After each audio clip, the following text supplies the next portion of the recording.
నమస్తే, welcome to life line. నేను Shivani. So ఈ రోజు మనం డిస్కస్ చేయబోయే టాపిక్ వచ్చేసి ఓరల్ క్యాన్సర్.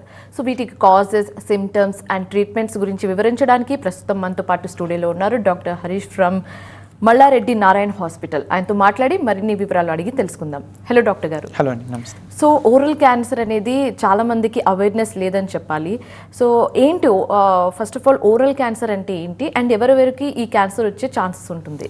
ఓరల్ క్యాన్సర్ గురించి చెప్పాలంటే ఫస్ట్ అసలు ఓరల్ క్యావిటీ అంటే ఏంటో తెలియాలి. Oral cavity starts from lips అనమాట. లిప్స్ తర్వాత మన అంటే పెదములు, జింజివా అంటారు, మన టీత్ ఉండే లొకేషన్, తర్వాత టంగ్, ప్యాలెట్ అంటే మన అంగుటి, ఇదంతా మన లోపలి ఉండే బక్కల్ మికోజ్ అంటారు, బుగ్గలు, ఇవన్నీ ఓరల్ క్యాన్సర్ క్యావిటీ. సో అందులో కనుక క్యాన్సర్ వస్తే దాన్ని ఓరల్ క్యాన్సర్ అంటారు. యూజువల్లీ దాని ప్రజెంటేషన్ ఎలా ఉంటుందంటే మానని పుండు అంటారు, నాన్ హీలింగ్ అల్సర్. జనరల్లీ ఒక అల్సర్ లాగా ప్రజెంట్ అవుతుంది. జనరల్లీ అల్సర్ అంటే మనం ఏంటంటే లోకల్ డాక్టర్ని కలుస్తాము, will take a small medication and all. But non healing ulcer అంటే మన మెడికేషన్ తీసుకున్న 3 weeks వరకు అది హీల్ అవ్వట్లేదు అనుకోండి, it's the time you visit doctor. ఒకసారి కలిసి దాన్ని ఏంటనేది మనం చూపించుకుంటే మంచిదండి. క్యాన్సర్ అయ్యే ఛాన్స్ ఉంది. సో ఇనిషియల్ స్టేజ్ ఎలా ఉంటుంది? మెయిన్ సిమ్టమ్స్ ఏ విధంగా ఉంటాయి? సిమ్టమ్స్ అంటే అదేనండి, ఒక అల్సర్ లాగా ప్రెజెంట్ ఉంది. అల్సర్ అంటే పుండు, మానని పుండు, కరెక్ట్ వర్డ్ అంటే non healing ulcer. So generally మనం ట్రీట్మెంట్ తీసుకుంటే తగ్గిపోవాలి, ఏది అల్సర్ అయినా సరే. 3 weeks వరకు even after treatment doesn't heal అంటే మానకపోతే అనుకోండి, then it might be oral cancer. Generally అవి ఎలా ఉంటాయి అంటే నాన్ క్యాన్సరస్ అల్సర్స్ అనుకోండి యూజువల్లీ పెయిన్ఫుల్గా ఉంటాయి. అదే క్యాన్సర్కి సంబంధించిన అల్సర్స్ అయితే పెయిన్లెస్గా ఉంటాయి. జనరల్ ఉండి అదేమంత ఇబ్బంది కలిగించదు స్టార్టింగ్ ఫేజెస్లో. లేట్ స్టేజెస్లో యాక్చువల్లీ ఇబ్బందులు మొదలవుతాయి. ఓకే, సో ఓరల్ క్యాన్సర్కి మెయిన్ రూట్ కాజెస్ ఏంటండి? మెయిన్ ఓరల్ క్యాన్సర్ ఆల్రెడీ మన మూవీస్లో చాలామంది చూపిస్తూ ఉంటారు. ఓరల్ క్యాన్సర్ మెయిన్ రీజన్ ఏంటంటే టొబాకో ఇంటేక్ అండి. సో టొబాకో, నికోటిన్, మామూలుగా మనం గుట్కా, పాన్ మసాలా, జర్దా, ఇవన్నీ, సిగరెట్స్, ఆల్కహాల్, ఇవన్నీ యూజువల్లీ మోస్ట్ కామన్ క్యాన్సర్ అనమాట. అది కాకుండా చాలా రీజన్స్ ఉన్నాయి, కానీ మన ఇండియాలో మోస్ట్ కామన్ రీజన్ అదే. ఓకే, సో ఇప్పుడు generally no tobacco, pan masala అనేది ఉంటుంది. అయితే రెసిపీ మీద నో టొబాకో అని క్లియర్గా కాషన్స్ అనేది మెన్షన్ చేస్తుంటారు. బట్ స్టిల్ ఓరల్ క్యాన్సర్ వచ్చే ఛాన్స్ ఉందంటారా?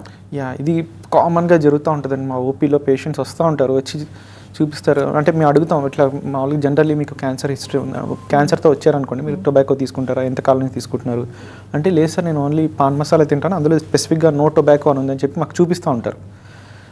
అదేంటంటే ఇట్స్ ఏ మార్కెటింగ్ గిమిక్ అండి. ఇట్స్ లుక్ లైక్ అంటే ఇక్కడ టొబాకో లేదు కదా, క్యాన్సర్ రాదు అన్న ఫీలింగ్లో ఉంటారు పేషెంట్స్. కానీ pan masala it self is a cancer ఉంటుంది. అందులో అరేకెనట్ ఉంటుంది, మన వక్క ఉంటుంది కదా, అది గ్రూప్ 1 కార్సినోజన్. సో టొబాకో లేదు అంటే అది క్యాన్సర్ కాదని అర్థం కాదు. సో జనరల్గా ఆ పాన్ మసాలా దాంట్లో ఏముంటుందంటే అరేకనట్ అంటే వక్క, సున్నము, తర్వాత ప్రిజర్వేటివ్స్ ఉంటాయి. ఈ వక్క, సున్నము తర్వాత అరేక లీఫ్ ఉంటుంది కదా, మన తమలపాకు, ఈ 3 కాంబినేషన్ చాలా డెడ్లీ కాంబినేషన్ అండి. ఆ కాంబినేషన్ ఉన్న వాళ్ళకి చాలా ఎక్కువ రిస్క్ ఆఫ్ క్యాన్సర్ ఉంటుంది, ఈవెన్ దో టొబాకో లేకపోయినా కానీ. Okay, so but still chances ఉందని చెప్తున్నారు. టొబాకో లేకపోయినా కానీ నో టొబాకో, పాన్ మసాలాలో క్యాన్సర్ రిస్క్ అయితే ఉంటుంది. ఓకే, సో డాక్టర్ గారు ఇప్పుడు ఈ ఓరల్ క్యాన్సర్ అనేది కమ్యూనికబుల్ డిసీజ్ లా కన్సిడర్ చేయొచ్చు అంటారా? ఇది కూడా జనరల్ కామన్ క్వశ్చన్ అండి. పేషెంట్స్ వస్తారు నా దగ్గరికి వచ్చి, మా ఫాదర్కి ఉంది, మా పిల్లలు ఉన్నారు, పేరెంట్స్ దగ్గరికి వెళ్ళొచ్చా లేదా అనేది. అబ్సల్యూట్లీ నో అండి, it's not a contagious disease. ఆ క్యాన్సర్ పేషెంట్స్ యాక్చువల్లీ వాళ్ళు దే వాంట్ మన అందరం ఉన్నాము అని చెప్పి పక్కన ఉండి వాళ్ళతో ఉంటేనే యాక్చువల్లీ వాళ్ళు ట్రీట్మెంట్ కూడా బాగా తీసుకోగలుగుతారు, డిప్రెషన్లోకి వెళ్ళరు. So is absolutely non contagious unless otherwise patient smoking చేసి, సెకండరీ స్మోకర్ అంటారు కదా, అంటే వీళ్ళు స్మోక్ చేస్తుంటే పక్క వాళ్ళ ప్యాసివ్ స్మోకింగ్, దానివల్ల తప్ప అదర్ దాన్ దట్ వాళ్ళని టచ్ చేసినా కానీ, వాళ్ళతో ఉన్నా కానీ, వాళ్ళు తినే ఫుడ్లో తిన్నా కానీ క్యాన్సర్ అనేది స్ప్రెడ్ అవ్వదండి. సో స్ప్రెడ్ అయితే కాదు, కమ్యూనికబుల్ అయితే కాదు. Not contagious. Okay, so biopsy క్యాన్సర్ని ఇంకా స్ప్రెడ్ చేస్తుందా? ఇదొక క్వశ్చన్. యాక్చువల్లీ నేను రీసెంట్లీ ఒక ఇంటర్వ్యూలో కూడా చూసాను, one of the celebrity has told biopsy చేయకూడదు అని. అది కొంచెం మిస్నోమర్ అండి. బేసికలీ ఏంటంటే ఒక క్యాన్సర్ యొక్క treatment itself is a destructive treatment. మన శరీరంలో మన కణాల్ని మనం చంపుకునే treatment cancer treatment. Like for example breast cancer ఉందనుకోండి, ట్రీట్మెంట్ ఎలా ఉంటుంది, బ్రెస్ట్ రిమూవ్ చేయడంలో ఉంటుంది. మన బాడీలో పార్ట్ ఒక ఆర్గన్ లంగ్లో క్యాన్సర్ ఉందంటే ఒక పార్ట్ ఆఫ్ లంగ్ తీసేస్తాం. So without knowing whether it is క్యాన్సరా కాదా అని తెలియకుండా we don't want to do destructive treatments. Cancer treatments అని డిస్ట్రక్టివ్ ట్రీట్మెంట్స్. సో బయాప్సీ అనేది గోల్డ్ స్టాండర్డ్ కన్ఫర్మేటరీ టెస్ట్ అనమాట. అది క్యాన్సర్ ఉందని. బయాప్సీ వల్ల క్యాన్సర్ స్ప్రెడ్ అవుతుందా అంటే అబ్సల్యూట్లీ నో అండి. దెర్ ఆర్ సర్టన్ ఆర్గన్స్, కొన్ని స్పెసిఫిక్ ఆర్గన్స్, టెస్టిక్యులర్ క్యాన్సర్, వీటిలో యూజువలీ బయాప్సీ అనేది మనం ప్రిఫర్ చేయం. We take completely other markers ద్వారా ఫైండ్ అవుట్ చేస్తాం. కానీ ఓరల్ క్యాన్సర్ కానీ ఎనీ అదర్ క్యాన్సర్స్లో కానీ biopsy is the first test అనమాట. ఓకే. సో డాక్టర్ గారు ఇప్పుడు జనరల్గా సీజనల్ చేంజ్ వల్ల కూడా అల్సర్ వస్తూ ఉంటుంది కొందరికి. సో నార్మల్ అల్సర్కి అండ్ ఓరల్ క్యాన్సర్ అల్సర్కి ఎలా అంటే మెయిన్ డిఫరెన్స్ ఏంటి, డిఫరెన్షియేట్ ఎలా అవుతుంది? సీజనల్గా జనరల్లీ స్ట్రెస్ వల్ల, వైటమిన్ డెఫిషియన్సీస్ వల్ల, లేకపోతే ఏదైనా పన్ను గుచ్చుకోవడం వల్ల, టంగ్ బైట్ కానీ ఏదైనా వేయడం వల్ల వాటిలో ఏంటంటే పెయిన్ఫుల్గా ఉంటుందండి. అల్సర్ చాలా పెయిన్ఫుల్గా ఉంటుంది. వాళ్ళు పేషెంట్ ఈవెన్ దో చాలా చిన్నగా ఉన్నా కానీ వాళ్ళు they can't bear unless otherwise they take treatment. Generally patients ఆ చిన్న చిన్న అల్సర్స్కి డాక్టర్ దగ్గరికి వెళ్తారు. కానీ ఈ క్యాన్సర్ వల్ల వచ్చేది చిన్నగా ఉన్నప్పుడు అసలు పెయిన్లెస్. అండ్ ఆల్సో అవి ఫంగేటింగ్ గ్రోత్లా ఉంటుందండి, క్యాలీఫ్లవర్ గ్రోత్లా ఉంటుంది. ఒక క్యాలీఫ్లవర్ లీఫ్ ఎలా ఉంటుందో ఆ యొక్క పుండు కూడా అలా ఉంటుంది. ఒక ఎడ్జెస్ అన్నీ పైకి లేచి కనిపిస్తూ ఉంటుంది. స్పెసిఫిక్ ఫీచర్స్ ఉంటాయి దానికి క్యాన్సర్కి. Generally non healing ulcer first అంటే పబ్లిక్కి we can't actually tell cauliflower growth ఇవన్నీ కాదు, నాన్ హీలింగ్ అల్సర్. 3 weeks వరకు ఒక పుండు మానకపోతే could be cancer. Yes. Okay. So doctor గారు ఇప్పుడు ఒక పేషెంట్కి ఓరల్ క్యాన్సర్ ఉన్నప్పుడు ఎలాంటి పనులు చేస్తే ఇంకా ట్రిగర్ అయ్యే ఛాన్సెస్ ఉందంటారు? So the main reason for oral cancer is tobacco, cigarette, alcohol ఇవన్నీ. సో ఫస్ట్ పేషెంట్ వచ్చినప్పుడు మేము ఎందుకు అడుగుతాం మీరు స్మోక్ చేస్తారా అంటే first stop the smoking. So అదే I have seen the patients నాతో ఇటు సైడ్ ఏమో గుట్కా పెట్టుకొని ఇటు సైడ్ అల్సర్తో కూడా వచ్చిన వాళ్ళు చాలామంది ఉన్నారు. సో అదేంటంటే వాళ్ళు యాక్చువల్లీ అడిక్టెడ్ పేషెంట్స్. మనం దానికి సైకాట్రిక్ కౌన్సిలింగ్ అది ఇవ్వాల్సి వస్తుంది వాళ్ళకి to stop smoking. It is a difficult thing but it is treatable situation. Even though ఈ ఆల్కహాల్, స్మోకింగ్ అనేది కూడా ఒక డిసీజ్, తీసుకోవడం కూడా దాని ట్రీటబుల్ సిచ్యువేషన్ ఉంది. There is a separate department, psychiatry rehabilitation centre ఉంటుంది, వాళ్ళు ట్రీట్మెంట్ తీసుకోవచ్చు. ఎప్పుడైతే ఈ స్మోకింగ్ ఇవన్నీ ఉన్నాయో వాళ్ళకి ఆల్కహాల్ ఉందో బెటర్ అవి స్టాప్ చేసేయాలి ఫస్ట్ది. నెక్స్ట్ డైట్, ప్రాపర్ డైట్ తీసుకోవాలి. కొందరు అది తింటే చీమ్ పడుతుంది, జలుబు చేస్తుంది అని చెప్పి చాలా ఫుడ్స్ ఆపేస్తారు. గుడ్ న్యూట్రిషియస్ ఫుడ్ తీసుకోవాలండి. They should continue. దీనివల్ల ఏంటంటే ఇమ్యూనిటీ అనేది డౌన్ అవ్వకుండా ట్రీట్మెంట్ కూడా స్మూత్గా జరుగుతుంది. సో అది హెల్ప్ఫుల్ అవుతుంది, డైట్ ప్రాపర్ డైట్ ఉంటే హెల్ప్ఫుల్ అది. ఓకే. సో డాక్టర్ గారు ఒక పర్సన్ లాస్ట్ మంతే ఈ టొబాకో, ఆల్కహాల్ క్విట్ చేసేస్తే బట్ స్టిల్ ఆ ఛాన్స్ ఉందంటారా ఓరల్ క్యాన్సర్ రావడానికి? ఇది కూడా వన్ ఆఫ్ ది క్వశ్చన్. నా దగ్గర పేషెంట్స్ వస్తారు, నేను జనరల్లీ మీరు స్మోక్ చేస్తారంటే లేదు మానేశానండి. ఎప్పుడు మానేశారంటే లాస్ట్ మంత్ మానేశాను. వాళ్ళకి ఏమనుకుంటారంటే నేను మానేసిన తర్వాత నాకు క్యాన్సర్ వచ్చింది అనుకుంటారు. జనరల్లీ మనం నేను చిన్నప్పటి నుంచి స్మోక్ చేస్తున్నానండి, ఆల్మోస్ట్ 20-30 years నుంచి స్మోక్ చేస్తున్నాను. అప్పుడు దాకా ఏ ప్రాబ్లం లేదు, లాస్ట్ మంతే మానేశాను, ఇప్పుడు మళ్ళీ క్యాన్సర్ వచ్చింది. This is standard question for us in our OP. Actually మనం స్మోక్ కానీ ఆల్కహాల్ కానీ తీసుకుంటే దాని చేంజెస్ మన బాడీలో ఉంటాయి. యూజువల్లీ స్మోక్ చేసిన దగ్గర నుంచి మనం అంటే దాని రివర్సల్ స్టార్ట్ అవుతుంది. But usually it take times. ఇప్పుడు క్యాన్సర్ ఇప్పుడు మన స్మోకింగ్ ఆపేస్తే ఒక 5 yearsకి 30% దాని రిస్క్ తగ్గిపోతుంది. కంప్లీట్గా normally absolute before smoking body status రావాలంటే అట్లీస్ట్ 10 to 15 years పడుతుంది. ఓకే. సో డాక్టర్ గారు ఇప్పుడు యాక్టివ్ స్మోకింగ్ గురించి, యాక్టివ్ ఆల్కహాల్ తీసుకోవడం ఇవన్నీ మనం చూసాం, కానీ ప్యాసివ్ స్మోకింగ్ వల్ల కూడా ఓరల్ క్యాన్సర్ వచ్చే ఛాన్స్ ఉందంటారా? స్మోకింగ్, ఎనీ టొబాకో ఇంటేక్ అంటే ఎలాంటి ఫామ్లో అయినా సరే క్యాన్సర్ రిస్క్ ఉంటుందండి. ఓరల్ క్యాన్సర్ అని చెప్పలేము. ప్యాసివ్ స్మోకింగ్ వల్ల most likely upper airway tract అంటే మన లంగ్స్, ట్రెకియా ఈ ఏరియాస్లో క్యాన్సర్ వచ్చే అవకాశం చాలా ఎక్కువ. ఓకే. సో ఓరల్ క్యాన్సర్కి సంబంధించి ఇండియాలో అంత అవేర్నెస్ ఉందని చెప్తారా మీరు? ఉందంటారా యాక్చువల్గా? యాక్చువల్లీ గవర్నమెంట్ ప్రోగ్రామ్స్ చాలా బాగా రన్ అవుతున్నాయి. యాక్చువల్లీ ఎవ్రీ మూవీలో స్టార్టింగ్లో చెప్తారనమాట క్యాన్సర్ వచ్చిందని. బట్ అది ఎంతవరకు పెనట్రేట్ అవుతుంది అనేది వీ హ్యావ్ టు అసెస్ అనమాట.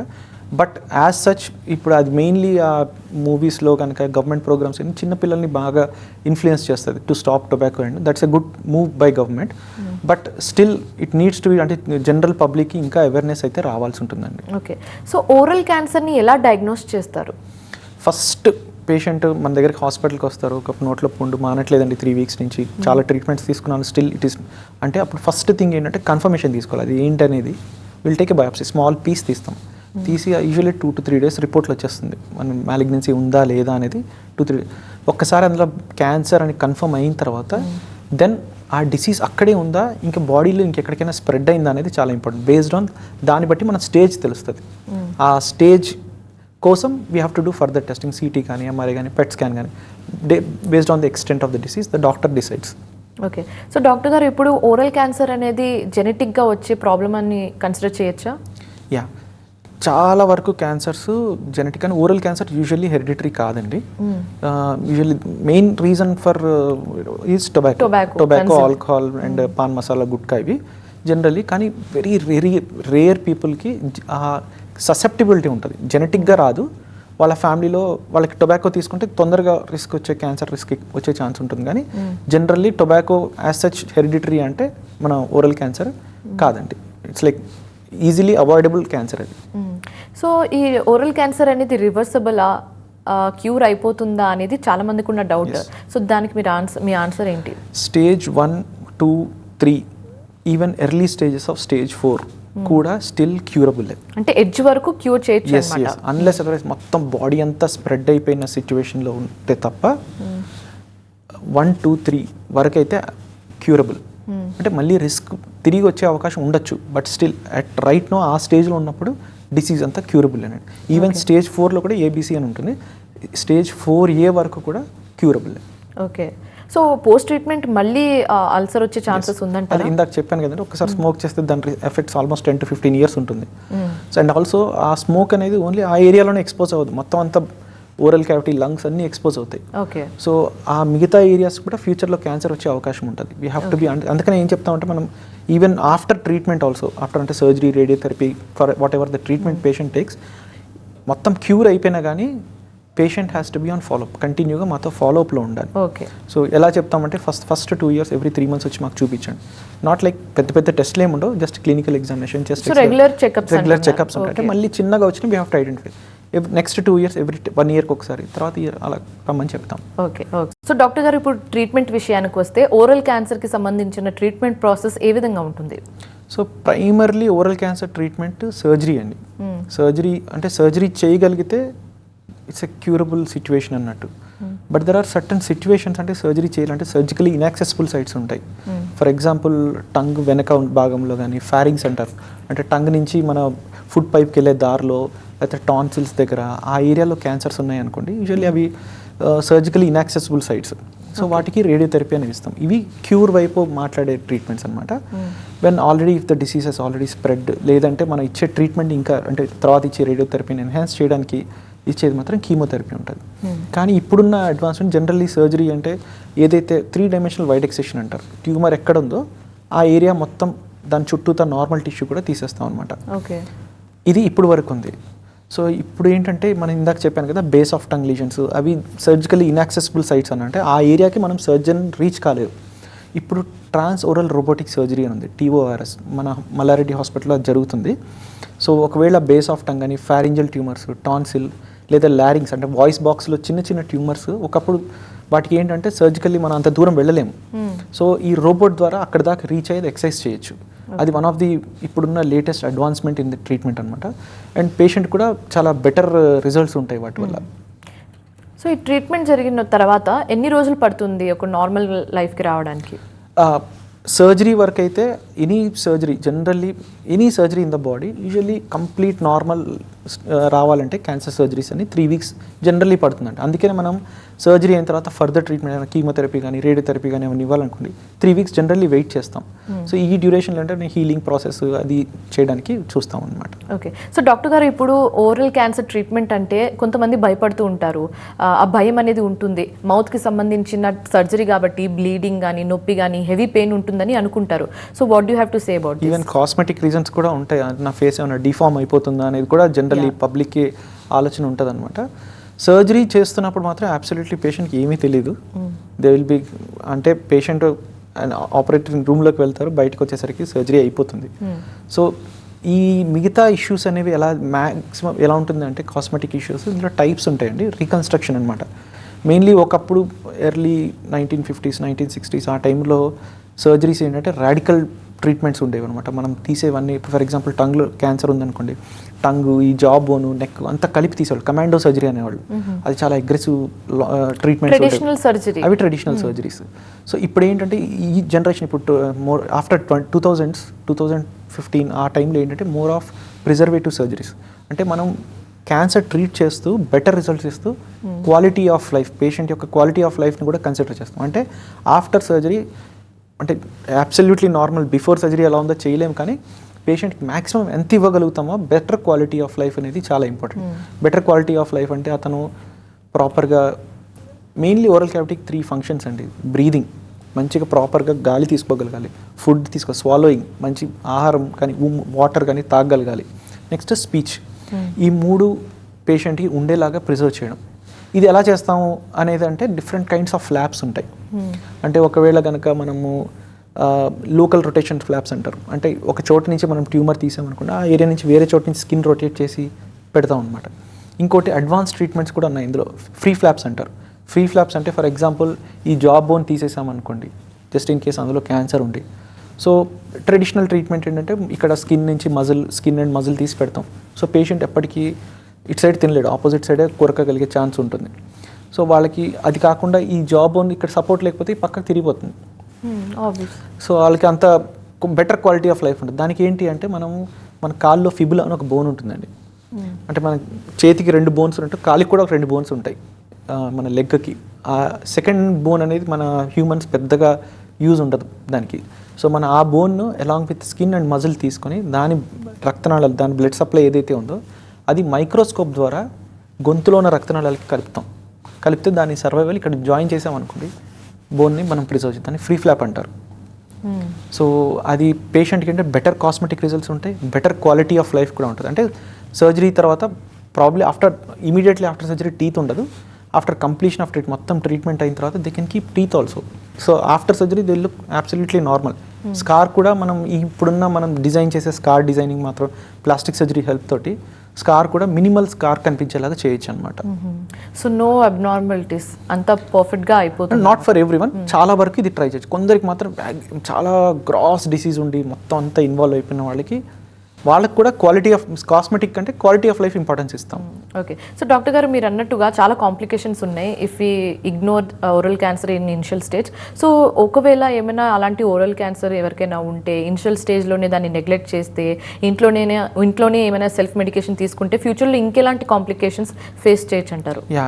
ఇది కూడా వన్ ఆఫ్ ది థింగ్ అండి. అంటే నేను ఎవరు చెప్తారనమాట పేషెంట్స్, నా దగ్గర ఆల్రెడీ నేను ఒక పేషెంట్ని చూశాను, వాళ్ళు ఆఫ్టర్ ట్రీట్మెంట్ చాలా కష్టపడ్డాడు, నేను తట్టుకోలేను, నేను ట్రీట్మెంట్ తీసుకోను అంటారు. బట్ ఆఫ్టర్ ట్రీట్మెంట్ డ్యూరింగ్ అంటే రేడియోథెరపీ టైంలో కానీ కొంచెం ముట్లో బికాస్ ఆఫ్ రేడియేషన్ దాని సైడ్ ఎఫెక్ట్స్ దానికి ఉంటాయి. సో దాని సైడ్ ఎఫెక్ట్స్ కంటే బెనిఫిట్స్ చాలా ఎక్కువ ఉంటాయి అనమాట. వన్ షుడ్ అలా ఆలోచించాలి. సో ఆఫ్టర్ ట్రీట్మెంట్ పేషెంట్ మళ్ళీ క్యాన్సర్ రాకపోవడం అనేది చాలా మంచి విషయం. అది కొందరు ఏంటంటే నేను అది తట్టుకోలేను, నేను ట్రీట్మెంట్ తీసుకోలేను, ఇంత క్యాన్సర్ ట్రీట్మెంట్ తీసుకోలేను. ఎందుకంటే పక్క వాళ్ళు చెప్తారు హెయిర్ లాస్ అయిపోద్ది cancer treatment. Actually oral cancer సర్జరీలో హెయిర్ లాస్ అవ్వదు. బట్ ఆ రేడియేషన్ వల్ల హెయిర్ లాస్ అవుతుంది. రేడియేషన్ కూడా ఒకటే మ్యాక్సిమం గడ్డం పోతుందండి, క్లీన్ షేవ్ చేసుకున్నట్టు ఉంటుంది, హెయిర్ లాస్ ఏమీ అవ్వదు. జనరల్లీ కీమోథెరపీ తోటి హెయిర్ లాస్ అయిపోయింది అనుకుంటారు కదా. రేడియేషన్ వల్ల ఇచ్చే chemotherapy only to enhance the effects of radiotherapy, అంతేగాని యాక్చువల్గా కొన్ని వేరే క్యాన్సర్స్కి ఇచ్చే కీమోథెరపీ లాగా ఉండదు. సో వాళ్ళు ఏంటంటే ట్రీట్మెంట్ తీసుకొని అనేస్తారు. ఒకవేళ కనుక ట్రీట్మెంట్ తీసుకోకపోతే ఏమవుతుంది అంటే అది కాస్త పెద్దగా అయిపోయి పుండు ఫామ్ అయ్యి ఓరల్ క్యావిటీ బయట ఎక్స్పోజ్ అయ్యి మనం తినే ఫుడ్ కూడా ఇలా నుంచి బయటకు వస్తుంది. చాలా కష్టంగా ఉంటుంది లైఫ్. సో చాలా సింపుల్గా ఈజీగా ట్రీట్మెంట్ అయ్యేదాన్ని అన్నెసరిగా కాంప్లికేట్ చేసుకోవడం అంటారు దాన్ని. ఓకే. సో మల్లారెడ్డి హాస్పిటల్ గురించి ఇప్పుడు మాట్లాడితే పాస్ట్ ఫ్యూ ఇయర్స్ నుంచి ఎలాంటి అడ్వాన్స్ టెక్నాలజీస్ని ఇంకా ఇంప్లిమెంట్ చేశారు ఫర్ బెటర్ రిజల్ట్స్? అది చెప్పాను కదండి, ఇప్పుడు transoral robotic surgery we do regularly అనమాట. సో ఒక లారింజల్ క్యాన్సర్స్ అంటే మన వాయిస్ బాక్స్ క్యాన్సర్స్ ఉన్నాయి కదండి. జనరల్లీ ఏంటి అంటే వాయిస్ అనేది చాలా ఇంపార్టెంట్ మనిషికి. మనం ఒకవేళ వాయిస్ బాక్స్లో క్యాన్సర్ ఉందనుకోండి, యాక్చువల్లీ రిమూవ్ ఇట్ ఆర్ క్యూ రేడియోథెరపీ. సో ఎర్లీ స్టేజెస్లో జనరలీ రేడియోథెరపీ ప్రిఫర్ చేస్తాం. బికాస్ మన ట్యూమర్ తీసేసామనుకోండి వాయిస్ ఉండదు patient for ever.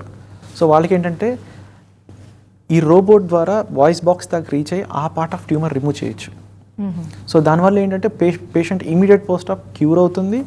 And also third post op నుంచి సెకండ్ పోస్ట్ ఆప్ నుంచి దే కెన్ స్పీక్ అనమాట, నార్మల్గా మాట్లాడగలుగుతారు విత్ క్యాన్సర్ కంప్లీట్గా క్యూర్ అయ్యి కూడా. సో వన్ ఆఫ్ ది అలాగే ఫెరింజల్ క్యాన్సర్స్ కానీ బేస్ ఆఫ్ టంగ్ అంటే టంగ్ వెనక భాగంలో ఉండే క్యాన్సర్స్ కానీ ఈ ట్రాన్స్ఓరల్ రోబోటిక్ సర్జరీ ద్వారా క్యూర్ చేయొచ్చు. ఓకే.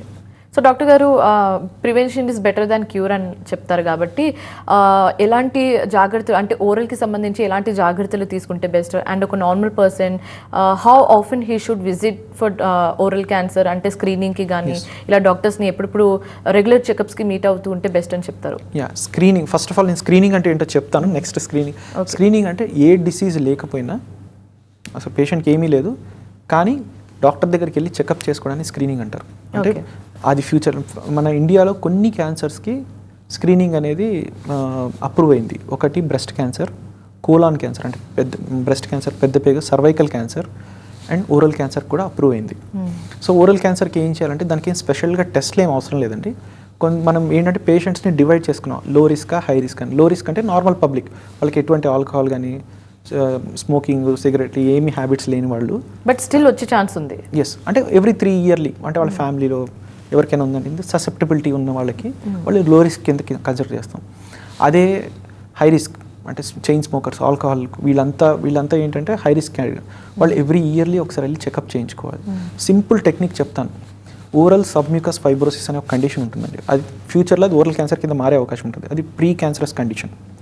అదేంటంటే మౌత్ ఓపెనింగ్ అనేది తగ్గిపోతుంది వాళ్ళకి. వార్నింగ్ సైన్ ఇది. That's a warning sign. Mouth opening తగ్గిపోద్ది. సో ప్రతి వాళ్ళ నోట్లో 3 ఫింగర్స్ ఒకదాని మీద ఒకటి 3 ఫింగర్స్ పెట్టుకోగలిగితే ఇంకా ఓఎస్ఎంఎఫ్ అంటే ఓరల్ సబ్మ్యూకస్ ఫైబ్రోసిస్ అనేది ఇంకా డెవలప్ కానట్టు. సో అది ఈజీ టెక్నిక్ అనమాట. పేషెంట్స్కి అతని ఓన్ 3 ఫింగర్స్ అనేది నోట్లో పెట్టుకోగలగాలి ఒకదాని మీద ఒకటి. అది పెట్టుకోలేని పరిస్థితి ఉంటే then they have to visit the doctor.